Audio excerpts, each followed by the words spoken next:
Speaking of liberty, the National Broadcasting Company presents another in this new series of programs under the auspices of the Council for Democracy. There was free talk in the old New England town hall. There was and is free talk around 10,000 cracker barrels and hot stoves. And there's free talk by free men every week at this time. Free talk led by your host, Rex Stout. You may know Rex Stout as the brain parent of that distinguished criminologist, Nero Wolfe. On this program, you will get to know him as an outspoken champion of the democratic way of life. Mr. Stout. Thank you, Milton Cross, and good evening again to all sons and daughters of liberty. The general notion back of this radio cracker barrel is to find out in a free and easy way what the folks who write what you read think about democracy. It's why, it's wherefore, and where it's heading. Every week I'll collar some journalist or critic or novelist or playwright for you and get him to talk. Generally, that isn't too hard. Now, this evening, for example, I offer you Clifton Fraddim, book critic of the New Yorker magazine and generalissimo-in-chief of miscellaneous misinformation, please. Now, Mr. Fraddim. Now, Mr. Stout, I've got a card here with a couple of questions on it, and, Not on your encyclopedia, Mr. Fraddim. I ask the questions on this program, and this time you'll do the answering. Whether I like it or not? Whether you like it or not. And they call it speaking of liberty, do they? Okay, Nero, crack your whip. Well, Mr. Fraddim, you're a book reviewer by profession. By trade, Mr. Stout, by trade. Okay, by trade. Now, Mr. Fraddim, you're also a Democrat with a small d, are you not? I am. Well, then, does your trade, which is that of a book reviewer, and your faith, which is that of a Democrat, do these things have anything to do with each other? I don't get it. Ring up $25. I'll explain. Take a communist book reviewer. Why should I? It's a free country. Then don't, I will. A communist or a fascist book reviewer obeys what I believe is called the party line. When he reviews a book, all he wants to know is whether the book will help or hinder communism or fascism. That right? I guess so. I don't know what those boys would do, though, with the new edition of Mother Goose. Well, that's easy. The communist would probably point out that the fall of Humpty Dumpty means the downfall of capitalism, which all the king's horses and all the king's men, etc., and the fascist... he'd tell you that old Mother Hubbard and her bare cupboard is a parable of the poor have-not nations who aren't satisfied with a bone. And want nothing but the whole world, and then they'll be happy. Right. Well, that's party line book reviewing. Now, you're a Democrat. Do you review books in the light of your democratic faith? Do you judge a book according as to whether it will help or hinder the things you and I believe in? Yes and no and in between, too. You see, a Democrat believes in a free speech and a free press. Therefore, a Democratic book reviewer acknowledges the right of any author to hold any opinion he wishes, even an anti-democratic one. But does that prevent you from attacking that opinion? Well, it depends on what you consider the book reviewer's job to be. Now, some folks think his job is to tell you about the book and give some judgment as to its literary value, and that's all. What do you do? Well, I can answer that by giving you the story of my life. You can have 2 minutes. That ought to do it. All right. Now, 10 years ago, when the Depression was forcing all of us to think hard about the problem of the distribution of wealth, many book reviewers, and me too, were inclined to review all books in terms of that problem. So we praised novels that showed up the desperate situation of the unemployed, and we damned novels that dealt sympathetically with the rich. Well, today I realize I made a mistake. How do you mean? You're not telling me you're on the side of the rich now, are you? Less than ever, Mr. Stout. As a matter of fact, I think even a lot of the rich aren't on their own side any longer. No. What I mean is that I should have damned practically all of those novels because they were bad novels. But I didn't. Well, later on, the social problem seemed to obsess all of us a little less. And I began to review books from what they call a detached point of view. You know, the way a scientist will examine and classify his specimens. Well, that was even dumber. You don't seem to make out much of a case of yourself so far. I'm not trying to. I'm just trying to answer your question about what my views on democracy have to do with my book reviewing. Well, now, today, I try to be neither detached nor dogmatic, and I probably succeed in being dull. Now, many books don't involve political principles, and I don't review them as if they did. But a funny thing seems to have been happening lately. Happening to you? Is this still your autobiography? It is. The Nazi onslaught has forced me and millions of others to realize that democracy is more than a political principle. In a very real sense, it's all of our life. In a democratic country, you love your wife and children differently than you're allowed to do in a fascist country. You worship your God in a different way. You study and read and play and make jokes in a different way. What's all that got to do with books? Nothing and everything. The love of freedom has now become so big a thing that authors are affected by it as they never were before. It creeps into everything they write, and so it creeps into what the reviewer says about them. And that's why today I can't help trying in my reviews to indicate what the author thinks of freedom, because what he thinks of freedom is becoming much the same as what he thinks of life in general. Well, most of the authors you review are on our side of the fence, aren't they? And it's hard to say. Most of them think they are and say they are. But when you examine the actual content of their work, you begin to wonder. For example? Well, for example, are novels that enthusiastically champion the old slave-ridden South and represent it as a kind of paradise, are novels like that apt to promote the sort of thing you're doing on this program? I suppose not. Oh, you mean of course not, Mr. Stout. Particularly not if they defend, whether consciously or unconsciously, the old slave aristocracy, which was reactionary and backward-looking. Now, wait a minute. Nobody defends slavery today. No, nobody but the Nazis and those who want to get on their Bundwagon. But if you think a romantic historical novel has nothing to do with today, you've got another think coming, especially if it happens to defend a caste system, a system based on the idea of a superior class. Because to our American notion, a caste system is the bunk. We know that some men are wiser than others, but we want them to prove it by their own efforts. When a state freezes itself so that people can't move up, but have to stay forever in the class assigned to them by a small master group, well, and when that happens, the citizen is dead, and the serf is born. And that's why the present war seems to me a civil war, too. A civil war between perfectly fallible and often unwise free men and theoretically infallible, utterly ruthless aggregations of tyrants and serfs.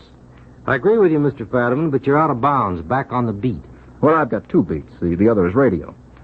Now, lately I've been thinking how impossible it would be to run a modest little program like Information Please in a fascist country. Not to mention a really serious program like this one, Mr. Stout. How do you mean? Well, for instance, we've had on our little show eminent public servants like Secretary Ickes and Secretary Wicked, and personalities as distinguished as Mr. Wendell Willkie. We've quizzed them and kidded them, and they kidded right back, usually giving much better than I sent. Now, I submit that informal, man-to-man kind of relationship is possible only in a country like ours. Well, you say that isn't so important. I didn't say a word. You're talking too fast. Well, to me, it's important that I, an ordinary citizen, can treat Mr. Ickes, under these particular circumstances, of course, as an ordinary citizen, too. It's part and parcel of the democratic process. And without it, you'd find it harder to make a living. Well, that's not important, but it's true, I suppose. And, Mr. Stout, in a fascist country, you wouldn't be any better off. True enough, detective stories flourish only in a democracy. I suppose it's because in a detective story, the amateur sleuth always puts it over the official police department, and that would never do in Germany. It would be bad propaganda. As a matter of fact, it isn't only detective stories that are out of luck in a totalitarian country. The whole publishing business is on the blink. When the fascists grabbed power, they took over the newspapers and the big publishing houses as soon as they could. And ever since that time, all of those enterprises have been devoted exclusively to propagating the faith. In a totalitarian country, 100% of everything that is published is totalitarian. You tell us, Mr. Fraddim, how does it work in a democratic country? Well, so far, we've made no attempt to coordinate our literature at all. Everybody writes pretty much what he pleases. As far as public authority is concerned, is the publishing business, newspapers, magazines, books, and so forth, just as free to say something today as 20 years ago? I'd say just as free, within the usual bounds of decorum, but it works both ways. The reviewer should be free, too, if he's competent, to act as a counterweight to the book he reviews if he happens to dislike it. For instance, Mr. Fraddim. Well, did you review Anne Lindbergh's Wave of the Future when it first came out? No, I didn't. I admired her other books very much, but I didn't figure that this one was of any importance. I was wrong. It's very important. I think I'll review it right now. On our radio time, huh? Okay, I'll make it short. I think Mrs. Lindbergh means well in her insistence that we work for a juster order at home and not try to buck what she calls the wave of the future. But the net effect of her book on the reader is to paralyze in us our faith and free will and initiative. I just don't believe in the inevitability of history. I don't believe that just because Hitler is changing things, such changes are necessarily in the groove of the future. All this talk about the new order is mystical bunk. A new order comes about when the citizens, you and I and our neighbors, take matters in our own hands and fight for a better future. But when a group of masterful men seeking power and nothing else take matters in their hands, you don't get a new order, but merely an old tyranny. A graveyard is about the most ordered thing there is. It's perfectly predictable. It'll do nothing but house more and more decay. And anyway, if there has to be a new order, I would prefer to see it labeled Made in America. The point I want to hammer in is that we can make it. That the future is pliable. It's no more inevitable than who's going to win the World Series. Or the Kentucky Derby. If you've ever bet on it, you know how inevitable that is. As for a new order made in America, what do you think of the argument that we must make a paradise of our own country before we try to reform the rest of the world? Well, that's the sort of problem that's raised by books like Native Son and The Grapes of Wrath, the plight of the disinherited Negro, or The Tenant Farmer and the Dust Bowl. Well, to my mind, that argument just doesn't hold water. We have to change those things, and we are changing them. And it's necessary that such books should appear from time to point out how remiss we are in changing them. But don't forget that in a totalitarian country, they could never be published at all. Negroes would die, farmers would starve, and nobody else would ever hear about it. Of course, our democracy has faults, but civilization hasn't. But to say that until we put our own house in order, we shouldn't take a position against totalitarianism is just plain nonsense. After all, if your neighbor's house is on fire, do you refuse to help him just because you have a leak in your roof? I like to put it this way. The fight for democracy cannot be localized. It has to be carried along on all fronts simultaneously. And by all sorts of men. Take Winston Churchill, for instance. His new book, Blood, Sweat, and Tears, is a collection of speeches by a former Tory who has learned under the bombs what true liberty means. And there's Ernest Hemingway. I think For Whom the Bell Tolls is one of the finest novels of our time. It gives us a picture of the true wave of the future, a wave set in motion by free men. You know, of course, that certain reviewers called Hemingway's book propaganda. You can bet your sweet life it's propaganda, and so is Ann Lindbergh propaganda. And speaking of propaganda, here's something that's been on my mind. Why let the propaganda for life, liberty, and the pursuit of happiness be left only to professional writers or radio speakers? Why aren't we all propagandists? Why aren't we all speaking up for democracy? We all have an investment in this democracy of ours, and the investment isn't a piece of paper with some numbers on it. The investment is what enables me to speak to my fellow citizens right now. The investment is what enables my fellow citizen to turn his dial off if he thinks I'm talking nonsense, without having a police officer put him in jail for it, as would be the case in Germany.